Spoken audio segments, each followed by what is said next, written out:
Ang tagal na tapos nung January. And ngayon ko lang na-realize, hindi pala ako napag New Year vlog nun. Which is, yearly ko ginagawa.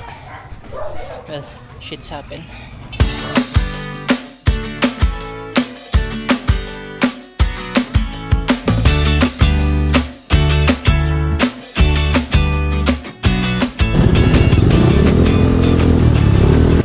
Lunchtime, kain tayo guys.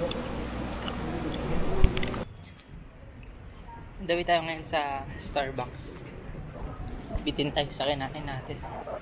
Gusto ko umorder ng pesto pasta.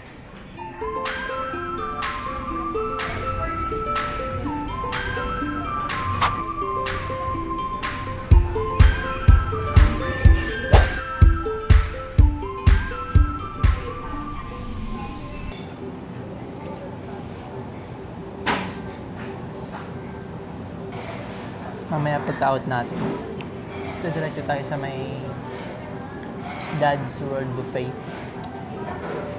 Sakto may tatlo kaming ka-team na birth month, so I think meron discount. Gusto ko pag-aralan yung recipe, paano gumawa ng homemade na ganito.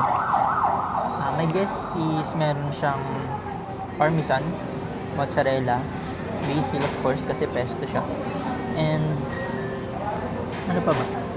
Shirataki or brown mushroom. Nandito na tayo. Sobrang gutom na. So yun na nga, nakapasok nga pala kami ng around 6:50 PM. Dimaretso na agad kami sa city sabay. Ready to fight na kaagad.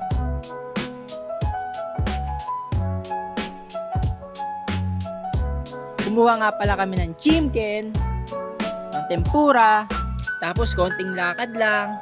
Hanap-hanap susunod na makukuha.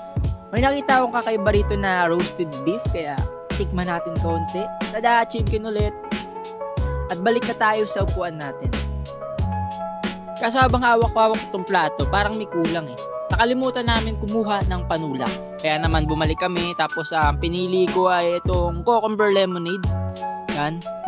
Kasi, wala lang, kulay green eh. Parang colorful siya sa mata ko, kaya yung pinili. Okay, ito na, ready to eat na tayo guys. Ngayon lang ako nakakain ng sashimi. Sobrang sarap nitong salmon. Tapos, ito na agad yung pinaka-favorite ko of all the things na kinain ko tonight. Fresh ng lasa niya and perfect pa pag sinamahan mo pa ng dip. Though, nakalimutan ko nga pala lagyan ng wasabi. At kung ipapadescribe nyo sa akin kung ano yung lasa niya, lasa siyang preskong karagatan na may kaunting lansa. Yeah! Yan, napapasayaw tayo sa sobrang sarap. It's so fresh, so good. Ayan. Medyo tumataas na yung BP natin. Pero tuloy pa rin ang laban guys. At pagdating naman sa texture niya, malambot siya. Na parang baboy na pinakuluan ng matagal. Ganon. Pero hindi naman siya yung talagang matutunaw na lang bigla sa dila mo. Pero damn, sarap. Ano pre? Kumuha ka ba nito pre? Ang sarap na ito pre, ba't di ka kumuha? Sunod na round ay kumain nga pala ako ng salad. So meron siyang random veggies, saka croutons, nilagyan ko siya ng Asian dressing. Ang next plate ko ay lumpiang sariwa, steamed egg, saka kaizen udon. Saka may parang iba-iba pa dyan eh.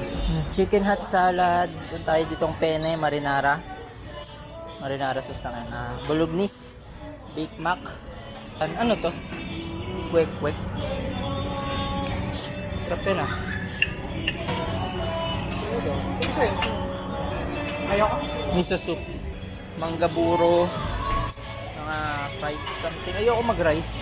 Na-avoid ko mag-rice. Mabilis siya makabusog. Ito yung mga nandito. Oh.